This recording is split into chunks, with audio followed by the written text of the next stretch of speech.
Everyone, welcome back to our channel. आज हम पढ़ेंगे क्लास 4 ईवीएस का chapter home and abroad. Abroad क्या होता है? अब्रॉड दूसरी कंट्रीज़ को कहते हैं। जितनी भी फॉरेन कंट्रीज़ हैं उसको हम अब्रॉड कहते हैं, जितने भी विदेशी देश हैं, ठीक है। और होम यहाँ किसका यूज़ हुआ है? अगर हम विदेश की बात कर रहे हैं तो यहाँ हमारे इंडिया की बात हो रही है। होम हमारे घर नहीं होगा, पूरा इंडिया होगा, ठीक है। तो चलिए अब हम चैप्टर को स्टार्ट करते हैं। Today there was a lot of activity at Malu's house. आज मालू के घर में बहुत सारे काम हो रहे हैं। क्यों हो रहे हैं? Chittappan and his family were coming home after 5 year.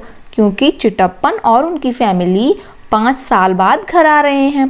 5 years ago चिटप्पन had got a job in the capital city of United Arab Emirates called Abu Dhabi. 5 साल पहले चिटप्पन को जॉब मिली थी कैपिटल सिटी आबू धाबी में। तो आबू धाबी, ये देखिए, ये आप हम याद रखिएगा, जो आबू धाबी है वो यूएई की कैपिटल सिटी है, यानी यूनाइटेड अरब एमिरेट्स की कैपिटल सिटी है। जैसे कि इंडिया की कैपिटल सिटी कौन है? दिल्ली। ऐसे ही यूएई की यानी यूनाइटेड अरब एमिरेट्स की आबू धाबी कैपिटल सिटी है। तो वहाँ उनको जॉब मिल गई थी। अब चिटप्पन होते कौन है? चिटप्पन को हम कहते हैं, जैसे हम यहाँ चाचा का यूज़ करते हैं ना, जैसे पापा के जो छोटे भाई होते हैं उनको हम क्या बोलते हैं? चाचा। वैसे ही मलयालम में चिटप्पन बोलते हैं, ठीक है। तो चिटप्पन का मतलब होता है अंकल। ओके, अब आगे पढ़ते हैं। Since then he had lived there. तब से ही, जब से उनकी जॉब लगी, तब से वो वहीं रहने लगे थे। मालू एंड हर अप्पा went to the airport to receive them. Malu और उसके अप्पा एयरपोर्ट गए उनको लेने के लिए। After the plane landed the passengers had to wait for some time to collect their luggage. Plane land होने के बाद, यानी प्लेन के उतरने के बाद, जो पैसेंजर्स होते हैं, जो यात्री होते हैं, उन्हें थोड़ा समय लगता है अपना लगेज कलेक्ट करने के लिए, अपना लगेज लेने के लिए। अब लगेज क्या होता है? लगेज होता है हमारा सामान, जो भी हमारा सामान होता है, सूटकेस, बैग, जितने भी, वो उसको हम लगेज बोलते हैं। At last Chittappan and Kunjamma and their 2 children could be seen coming out. Chittappan तो हो गए चाचा, ठीक है, और कुंजम्मा कौन हो गई? चाची। तो मलयालम में हम चाची को क्या बोलते हैं? कुंजम्मा, ठीक है। और उनके बच्चों क्या हो गए? कजिन्स हो गए, ठीक है। तो आखिर में चिटप्पन और कुंजम्मा और उनके बच्चे वहां से आते हुए दिखे। How big Santa and Shashi have grown, Appa said. फिर अप्पा उनको देख के कहते हैं कि सांता और शशि कितने बड़े हो गए हैं। Soon the many suitcases and bags were fitted into the taxi. Everyone was on the way to Malus house. और जल्दी ही जितने भी सूटकेसेस थे, बैग थे, सारे टैक्सी में फिट कर दिए गए और सभी लोग मालू के घर के रास्ते निकल गए। Santa, you must be very tired after your long journey. Appa told me that Abu Dhabi is far from India, said Malu. फिर मालू कहती है कि सांता, तुम बहुत थक गई होगी इतनी लंबी जर्नी के बाद, इतना लंबा सफ़र करने के बाद। अप्पा ने मुझे बताया था कि आबू धाबी इंडिया से बहुत दूर है। ऐसा कौन बोलता है? ऐसा मालू कहती है। We are not tired even though it is far, our flight took only 2 hours, said Santa. फिर सांता कहती कि हम नहीं थके हैं, हालांकि वो दूर तो बहुत है, लेकिन हमारी फ्लाइट ने, हमारे प्लेन ने केवल 2 घंटे ही लिए। The plane flies very fast, क्योंकि जो प्लेन होता है वो बहुत तेज उड़ता है। Malu was surprised. She remember that when she had gone on the school trip to Chennai they had spent almost 12 hours in the train. वो बहुत हैरान हो गई, मालू ये सुन के बहुत हैरान हो गई, क्योंकि उसको याद था जब वो अपनी स्कूल ट्रिप चेन्नई में गई थी तो उसने ट्रेन में 12 घंटे बिताए थे। And on the map Kochi and Chennai seemed quite near. और मैप में कोची और चेन्नई बहुत पास दिखते हैं। Malu, Santa and Shashi chatted all the way home from the airport. Airport से घर तक मालू, सांता, शशि बातें करते हुए आए। Malu remembered how much fun she had on her school trips. Malu को याद था कि उसने अपनी स्कूल ट्रिप में कितना फन किया था, कितने मज़े किए थे। She wanted Santa to tell them all about her trip from Abu Dhabi. वो चाहती थी कि सांता भी उसको बताए अपनी आबू धाबी के ट्रिप के बारे में। तो चलिए अब हम उसकी ट्रिप के बारे में सुनते हैं। Dust all around. Did you see many interesting things from the plane, asked Malu. Malu कहती है, मालू पूछती है, क्या तुमने प्लेन से बहुत सारी इंटरेस्टिंग चीज़ें भी देखी थी? Most of the time we saw only clouds because the plane was flying so high. Even higher than the cloud said Shanta. फिर शांता कहती है कि ज़्यादातर तो हमें क्लाउड्स ही दिखे, मतलब बादल ही दिख रहे थे, क्योंकि जो प्लेन होता है वो बहुत ऊंचा उड़ता है, यहाँ तक कि बादलों से भी ऊपर उड़ता है। तो देखिए आप ये पिक, तो आप कभी अगर प्लेन में बैठे होगे ना तो आपको पता होगा कि सिर्फ ऐसे बादल बादल दिखते रहते हैं जब हम प्लेन में बैठते हैं। But before it went so high we could see that we were flying over sandy areas. लेकिन बहुत ऊंचा वो जा पाता उससे पहले हमने देखा था कि हम जो रेतीली जगह होती है ना उसके ऊपर उड़ रहे हैं। It was sand but the colour of the sand kept changing. वो सैंड था यानी वो रेत थी, लेकिन उसका जो कलर है वो चेंज होता जा रहा था। जैसे कि कैसे कलर्स हो रहे थे उसके, जैसे कभी white, brown, yellow, red and black. तो कभी सफ़ेद कलर दिखता, कभी ब्राउन कलर दिखता, कभी पीला रंग दिखता, कभी लाल रंग दिखता, तो कभी काला रंग दिखता। लेकिन वो था क्या? वो थी तो रेत ही। We saw mountains made only of sand. और फिर वो कहती है कि हमने तो माउंटेन्स भी ऐसे देखे थे जो केबल और केबल सैंड के बने हुए थे, यानी रेत के बने हुए थे। They are called sand dunes, और उनको हम क्या बोलते हैं? सैंड ड्यून्स बोलते हैं। ये देखिए आपको यहाँ पिक दिख रही है ना, ये होते हैं सैंड ड्यून्स। अब सैंड ड्यून्स कैसे बन जाते हैं? जब जिस जगह रेतीली जगह होती है वहाँ हवा चलती है ना, तो एक के ऊपर जब रेत इकट्ठी हो जाती है ना तो बिल्कुल पहाड़ की तरह दिखने लगती है, जैसे माउंटेन हो। तो उसको हम क्या बोलते हैं? सैंड ड्यून्स, क्योंकि वो रेत के पहाड़ होते हैं। ठीक है। I have seen sand only at the sea shore said Malu. Malu कहती है मैंने तो सिर्फ रेत समुद्र के किनारे ही देखा है। सी शोर का मतलब क्या होता है? समुद्र का किनारा। ठीक है। Then you should come to visit us said Chittappan. तो चिटप्पन कहते हैं तो तुम्हें हमारे यहाँ आना चाहिए। The countries around Abu Dhabi are located in a desert area. Abu Dhabi के आसपास जितनी भी कंट्रियां हैं ना, जितने भी देश हैं, वो डेजर्ट एरिया में पड़ते हैं। वहाँ रेतीली जगह है, मतलब रेतीली जगह में वो पड़ते हैं। Even if one drive a little away from the city one can sees miles and miles of sand, no trees, no greenery, just sand.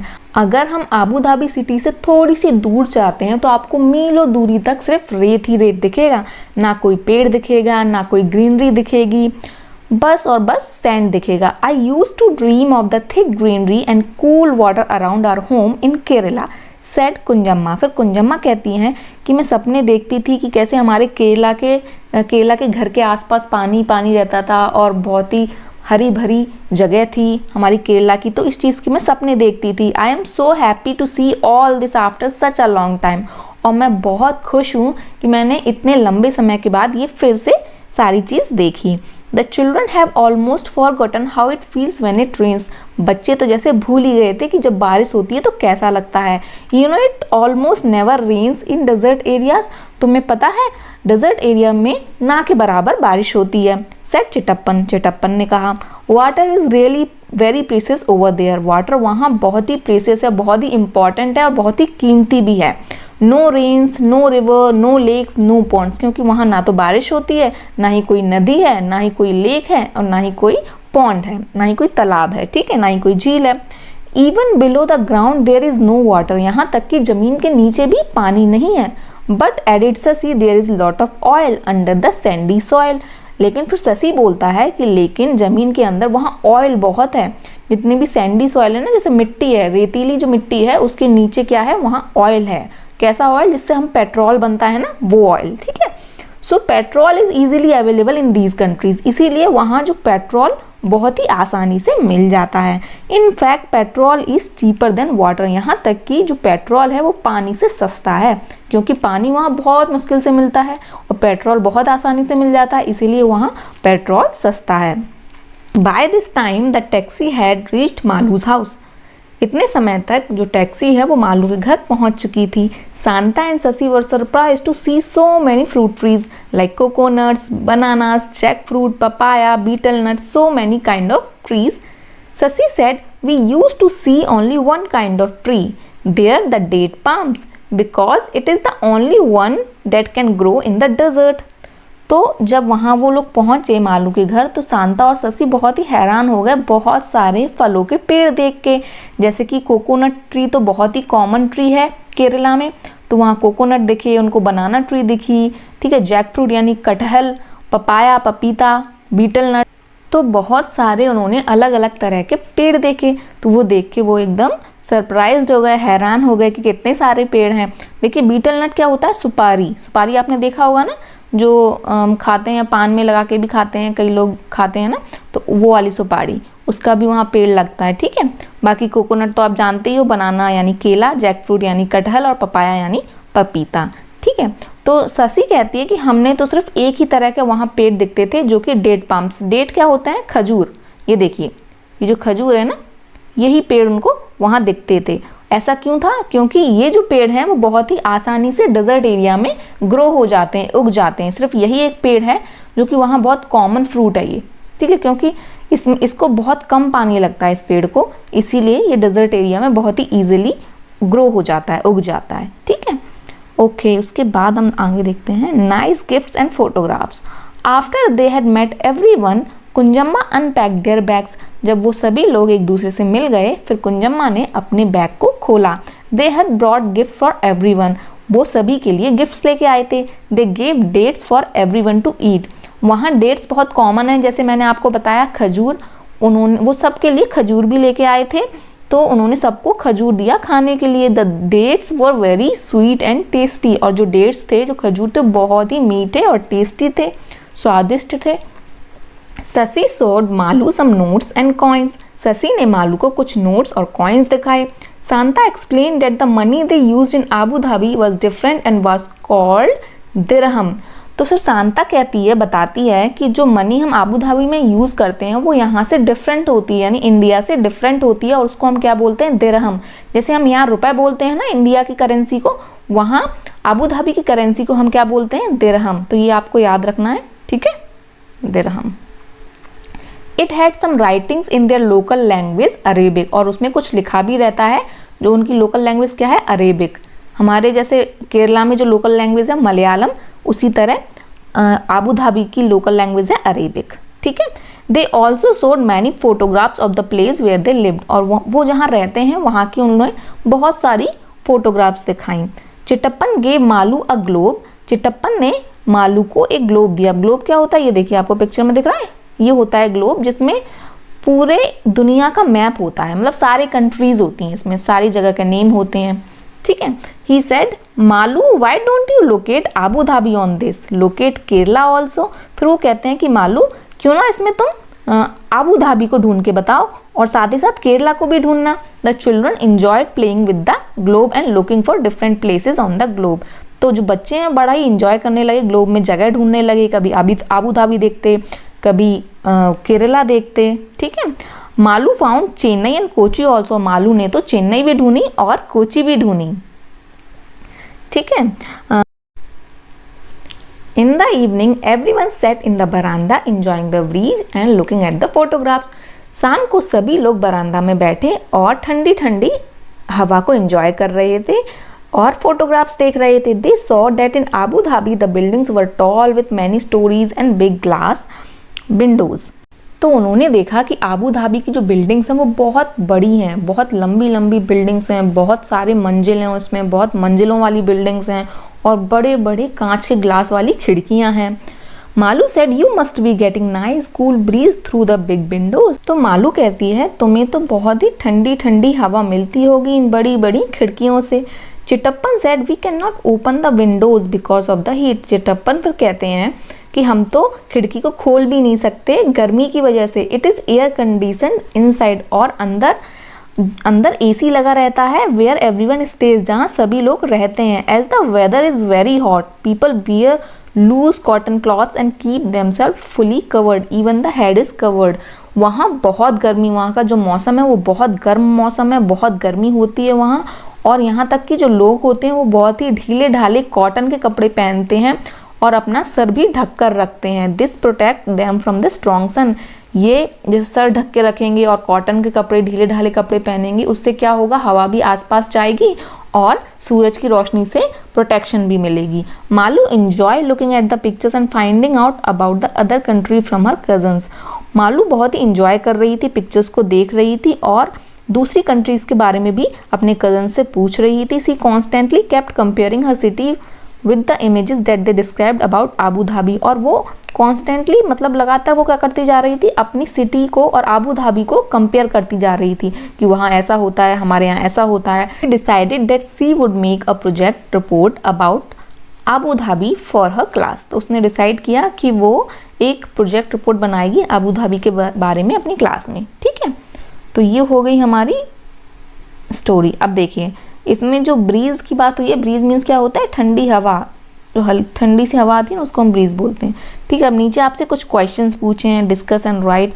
अब जैसे ये देखिए first question, you can also make a small report comparing Abu Dhabi with the place where you live. अब आप भी एक छोटी सी report बना सकते हैं, कंपेरिजन कर सकते हैं जैसे आबू धाबी और आप जहाँ भी रहते हो। ठीक है, जैसे मध्य प्रदेश, उत्तर प्रदेश या जिस जगह पे भी आप रहते हैं वहाँ का कंपेयर करके आप बना सकते हैं। You can use some of this point mention below while writing the report. और रिपोर्ट बनाने के लिए आपको नीचे कुछ पॉइंट्स दिए हैं, आप इनको यूज कर सकते हैं। You can also draw pictures और पुट फोटोग्राफ्स। तो आप चाहें फोटोग्राफ्स भी लगा सकते हैं, पिक्चर्स ड्रॉ कर सकते हैं। जैसे इसमें बोला गया द क्लाइमेट एंड वेदर कैसा रहता है, लोग वहाँ क्या पहनते हैं, वहाँ के पेड़ क्या होते हैं और किस टाइप की बिल्डिंग्स होती हैं, किस टाइप की व्हीकल्स वहाँ चलती हैं, फूड आइटम्स क्या हैं कॉमन और लैंग्वेज क्या है। तो ये सारे कंपैरिजन आप कर सकते हो अपनी, जैसे मैंने यहाँ आपको कंपैरिजन दिखाया है आबू धाबी और पंजाब के बारे में। ठीक है, आप जहाँ भी रहते हैं आपको उसके बारे में कंपैरिजन दिखाना है। और आगे के जो क्वेश्चंस हैं वो भी हम देख लेते हैं। ठीक है, तो चलिए, तो देखिए पहला आंसर ऐसा होगा जहाँ मैंने आबू धाबी और पंजाब को कंपैरिजन किया है। तो इसका क्लाइमेट एंड वेदर कैसा होता है, इट्स क्लाइमेट वेरी हॉट, मतलब आबू धाबी का जो क्लाइमेट होता है बहुत गर्म होता है। वहीं पंजाब में मैंने लिखा है Punjab is hot in summers, यानी गर्मियों के दिन तो वो बहुत गर्म होता है, and very cold in winters, और सर्दियों के समय बहुत ठंडा होता है। ठीक है, वहीं हम सेकंड देखते हैं द ट्रीज एंड प्लांट्स, मतलब आबू धाबी में कौन से ट्रीज होते हैं, क्या क्या ट्रीज होते हैं और पंजाब में क्या होते हैं। तो देखिए आबू धाबी में डेट्स आपको बहुत मिल जाएंगे, यानी जो खजूर का पेड़ होता है। ठीक है, और पंजाब में देखिए trees such as mango, guava etcetera, और भी ट्रीज हम लगा सकते हैं। ओके, उसके बाद है हमारा ट्रैफिक ऑफ द रोड्स, मतलब आबू धाबी में कैसा ट्रैफिक रहता है।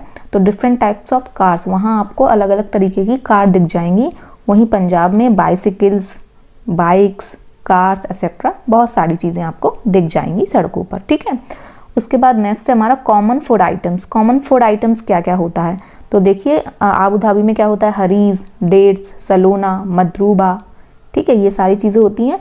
और पंजाब में मक्की की रोटी, सरसों का साग, लस्सी, छोले, राइस, नान एंड कुलचा, बहुत सारी चीज़ें होती हैं। ठीक है, ऐसे आप अपनी सिटी के साथ भी कंपेयर कर सकते हैं। उसके बाद है व्हाट पीपल वियर, मतलब क्या पहनते हैं। तो देखिए क्या पहनते हैं, देखिए आबू धाबी में क्या पहनते हैं, कंदूरा, बुर्का, अगल एंड हिजाब। कंदूरा वही होता है जो वाइट कलर का वो ढीला ढाले कॉटन क्लॉथ पहनते हैं ना, उसको ही हम बोलते हैं। उसके बाद पंजाब में हम पहनते हैं salwar suit, shirt, pant, kurta pajama and sari. ठीक है, ओके, उसके बाद है हमारा द काइंड ऑफ बिल्डिंग्स, यानी आबू धाबी में बिल्डिंग्स कैसी होती हैं, बहुत बड़ी टॉल बिल्डिंग्स होती हैं। तो मैंने यहाँ लिखा है वेरी टॉल बिल्डिंग्स। और जो पंजाब में घर कहते होते हैं, लार्ज हाउसेज होते हैं लेकिन टॉल नहीं होते, तो मैंने यहाँ लिखे हैं बड़े बड़े घर यानी लार्ज हाउसेज। लैंग्वेज कैसी यूज़ की जाती है, आबू धाबी में आपको अरेबिक लैंग्वेज मिल जाएगी और इंग्लिश लैंग्वेज मिल जाएगी। और पंजाब में पंजाबी, हिंदी और इंग्लिश ऐसे बोलने वाले लोग आपको मिल जाएंगे। ठीक है, तो नेक्स्ट क्वेश्चन पूछा है why do you think many trees can not grow in desert areas. आपको ऐसा क्यों लगता है कि डेजर्ट एरियाज में ज़्यादा पेड़ नहीं ग्रो हो सकते, नहीं उग सकते। तो इसका आंसर हो जाएगा many trees can not grow in desert area as there is a scarcity of water, क्योंकि वहाँ पानी की कमी होती है, इसीलिए बहुत सारे पेड़ उसमें नहीं लगाए जा सकते। इसलिए वहाँ देखो सिर्फ खजूर का पेड़ होता है, क्योंकि उसमें बहुत कम पानी लगता है। उसके बाद आपसे नेक्स्ट क्वेश्चन पूछा है do you have any relatives who live in another country. क्या आपके यहाँ कोई ऐसे रिलेटिव हैं जो दूसरी कंट्री में रहते हों, विदेश में रहते हों। तो जैसे मैंने आंसर दिया yes, one of my uncles lives in the Canada, यानी कनाडा में मेरे एक अंकल रहते हैं। तो मैंने वो लिखा है how long have they lived there, did they go there for studies of work, was there any other reason. तो उसने पूछा कि कितने लंबे समय से वो वहाँ रह रहे हैं, क्या वो पढ़ने के लिए गए थे या फिर कोई काम के लिए गए थे, वो पूछा है। तो इसमें मैंने आंसर दिया he has been living there for 8 years, वो 8 साल से वहाँ रह रहे हैं। Initially he went there for studies, पहले वो पढ़ने के लिए गए थे। After studies he is doing a job there, फिर पढ़ने के बाद वो वहाँ पे जॉब करने लगे। ठीक है, तो आपके अगर कोई रिलेटिव रहते हैं तो आप इसका आंसर दीजिए, नहीं रहते तो सिंपली नो भी लिख सकते हैं आप। ठीक है, ओके, उसके बाद हमारा नेक्स्ट है, देखिए हमारा नेक्स्ट क्वेश्चन है, look at this currency notes, right the value of each note in the box near it's picture. अब आपको ये करेंसी नोट्स दिख रहे हैं ना, और ये बॉक्स दिख रहा है, तो आपको बताना है कि कितने का करेंसी नोट है और यहाँ पे लिखना है। ठीक है, तो चलिए देखते हैं। तो फर्स्ट है हमारा 5 रुपए का नोट। ठीक है, तो आप सभी पहचान ही गए होंगे, तो यहाँ लिखेंगे हम 5 रुपी। ठीक है, उसके बाद सेकंड है हमारा 10 रुपए का नोट, तो यहाँ लिखेंगे हम 10 रुपीज। उसके बाद है हमारा थर्ड, बताइए बच्चों, 100 रुपीज़ का, तो यहाँ लिखेंगे 100 रुपीज़। और ये है 500 का, तो यहाँ लिखेंगे 500 रुपीज़। ठीक है, उसके बाद पूछी गई है, कुछ क्वेश्चंस पूछे हैं वो हम देख लेते हैं। करेंसी के अकॉर्डिंग ही पूछे हैं, ये जो नोट्स आपको बताए ना, इसी के बेस पे आपसे क्वेश्चन पूछे हैं। चलिए देख लेते हैं।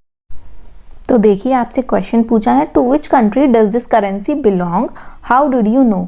तो अभी आपने जो ऊपर करेंसी देखी ना, वो किस कंट्री से बिलोंग करती है और आप कैसे जानते हैं वो आपको बताना है। तो देखिए आप लिखेंगे, this currency belongs to India, I knew it because Reserve Bank of India is written on them. तो ये कंट्री कहाँ से बिलोंग होती है, इंडिया से, और मैं ऐसा इसीलिए जानता हूँ, पहली बात तो हम इंडिया में रहते हैं इसलिए हम जानते हैं, और दूसरी चीज़ है अगर जो नहीं भी रहता ना वो कैसे पहचान लेगा, उसमें रिजर्व बैंक ऑफ इंडिया लिखा रहता है नोट पे। आप उठाइए नोट, आप देखिए उसमें लिखा रहता है रिजर्व बैंक ऑफ इंडिया। ठीक है, इसलिए हमें पता है कि ये इंडिया की करेंसी है। उसके बाद है, whose picture can you see on the notes. Notes में आपने किसकी पिक्चर्स देखी उसका नाम लिखना है। तो हमने देखी है महात्मा गांधी की, तो हम सिंपली यहाँ महात्मा गांधी लिख देंगे। ठीक है, उसके बाद नेक्स्ट क्वेश्चन है, can you find any number on the notes other than the value. Value के अलावा आपने कोई और भी नंबर उसमें देखा है, जैसे 5 रुपए का नोट है तो 5 तो लिखा ही रहता है, उसके अलावा भी कोई नंबर आपने देखे हैं? तो बिल्कुल देखें, आप देखिए नोट में और भी नंबर्स लिखे रहते हैं, जिसको हम क्या बोलते हैं, सीरियल नंबर बोलते हैं। तो यहाँ लिखेंगे, yes I can find serial number on the notes. ठीक है, तो आपको वहाँ सीरियल नंबर्स डले रहेंगे। ओके, उसके बाद नेक्स्ट है, do you think that 2 notes can have the same number. क्या आपको लगता है कि 2 जो नोट्स हैं उन पे सेम नंबर हो सकते हैं? तो बिल्कुल नहीं, ऐसा तो हो ही नहीं सकता। तो इसका आंसर होगा, 2 notes can not have the same number. 2 note का कभी भी सेम नंबर नहीं हो सकता। ठीक है, उसके बाद है next, take a 10 rupee note and observe it carefully, how many languages can you see on the note. अब आप उठाइए 10 रुपए का नोट उठाइए घर पे, और आप देखिए उसको कि उसमें कितनी तरह की लैंग्वेजेस रहती हैं। तो आप देखना कि जो आप नोट लेंगे ना उसके पीछे देखना, उसमें कुल 15 भाषाएं लिखी रहती हैं। आप देखिए नोट उठाइए 10 रुपए का, उसके पीछे देखिए तो आपको 15 लैंग्वेजेस मिल जाएंगी। तो यहाँ आंसर देंगे, I can see 15 languages on the note. ठीक है, ओके, उसके बाद है next, right the name of the bank given on the note. Note में कौन सी बैंक का नाम लिखा है वो आपको लिखना है। तो आप लिख देंगे, reserve Bank of India is the name of the bank given on the note. तो नोट पे हमारी आरबीआई का नाम लिखा रहता है, यानी रिजर्व बैंक ऑफ इंडिया। ठीक है, उसके बाद आगे देखते हैं। देखिए आपको क्या करना है, मैच द कॉइन्स। आपको कॉइन्स मैच करना है। ये सीधे में भी कॉइन्स रखे हैं और उल्टे में भी रखे हैं, और सेम कॉइन को आपको मैच करना है। तो जैसे ये है, ठीक है, ये इसका सीधा है, ये इसका पीछे का पार्ट है, यानी 2 रुपए का, तो ये इससे मैच हो जाएगा। ठीक है, ये 5 का सीधा ऐसा दिखता है, तो ये इससे मैच हो जाएगा। ठीक है, ऐसे ये देखिए, ये 50-50 का हो जाएगा और ये 1 रुपए का हो जाएगा। ठीक है, तो ये मैचिंग हो गई। तो देखिए आपने ऑलमोस्ट सारी कॉइन्स देखे होंगे, पहचान लिया होगा आपने। अगर शायद हो सकता है आपने ये 50 पैसे का कॉइन नहीं देखा हो, क्योंकि अब ये बंद हो गए हैं। ठीक है, तो आप देख लीजिए, ये हमारा 50 पैसे का कॉइन होता है। ये तो सब देखे ही होंगे आपने, 1 रुपए, 5 रुपए, 2 रुपए। ठीक है, तो अब नीचे इसी के बेसिस पे क्वेश्चन पूछे वो देख लेते हैं। तो इसमें पूछा गया है question, how many of these coins do you recognise. आपने कौन कौन से कॉइन्स पहचान लिए हैं जो ऊपर दिए थे। ऑलमोस्ट शायद सभी लोगों ने पहचान ही लिए होंगे। तो आप लिख सकते हैं, I can recognise all the coins given in the picture. Picture में जितने भी कॉइन्स दिए गए थे वो मैंने पहचान लिए हैं। उसके बाद नेक्स्ट क्वेश्चन है, what is written on each coin other than the value. Value के अलावा कॉइन पर और क्या लिखा होता है। तो इसका आंसर हो जाएगा, the name of the country India, यानी इंडिया का नाम लिखा रहता है। ठीक है, हम आपसे कुछ क्वेश्चन पूछा है, look at these notes, do they all belong to India. अब नीचे आपको कुछ नोट्स दिए हैं और पूछा है क्या ये सभी इंडिया से बिलोंग करते हैं, यानी इंडिया के नोट है। तो बिल्कुल नहीं। Put a circle around notes that are not Indian. अब आपको उस पर सर्कल लगाना है जो इंडियन नोट नहीं है, इंडियन नोट नहीं है। ठीक है, find out which country do they belong to, और ये फाइंड आउट करना है कि किस कंट्री से ये बिलोंग करते हैं, यानी किस कंट्री का ये नोट है। तो देखिए जो पहला नोट है हमारा, ये देखिए ये हमारा इंग्लैंड का नोट, ठीक है। आप देख भी सकते हैं इसमें लिखा है, ये लिखा है इंग्लैंड, ठीक है। तो ये हमारा इंग्लैंड का नोट हो जाएगा। ऐसे ही सारे नोट्स देख लेते हैं, ठीक है। तो फर्स्ट हमारा हो जाएगा ये इंग्लैंड का, इस पर हम सर्कल लगा देंगे क्योंकि ये इंडिया नोट नहीं है। सेकंड तो हमारा है ही इंडियन, ठीक है, इंडिया का नोट। और थर्ड है हमारा यूएसए का, ठीक है। आप इसको देखेंगे ना बुक में करीब से, तो इसमें भी अमेरिका ऊपर लिखा हुआ है, यानी यूनाइटेड स्टेट ऑफ अमेरिका, ठीक है। वहीं थर्ड है हमारा, ये भी देखिए इस पर लिखा हुआ है the United states of America, ये भी अमेरिका का नोट है, ठीक है। तो इस पर भी हम सर्कल लगा देंगे और इस पर भी, ठीक है। उसके बाद ये जो है ये हमारा ओमान का नोट है, ठीक है। तो यहाँ ओमान लिख देंगे। ये हमारा इंडिया नोट है। उसके बाद है हमारा ये चाइना का नोट है, ठीक है, ये देख लीजिए। उसके बाद हम नीचे जाते हैं, ये भी हमारा चाइना का नोट है। ये है ओमान का, जैसे देखिए इसमें लिखा भी है सेंट्रल बैंक ऑफ ओमान लिखा है, ठीक है। अब ये जो है ये नोट भी चाइना का है, और ये भी नोट चाइना का है। ये हमारा इंडिया है और ये इंग्लैंड है, देख लिया आपने, England, India, China, China, Oman, China, ठीक है, फिर चाइना, फिर ओमान, फिर अमेरिका, और ऊपर भी अमेरिका और इंग्लैंड। और तो सारे इंडिया नोट तो आप पहचान ही लेंगे, ठीक है। तो ये सारे हो जाएंगे हमारे नोट्स।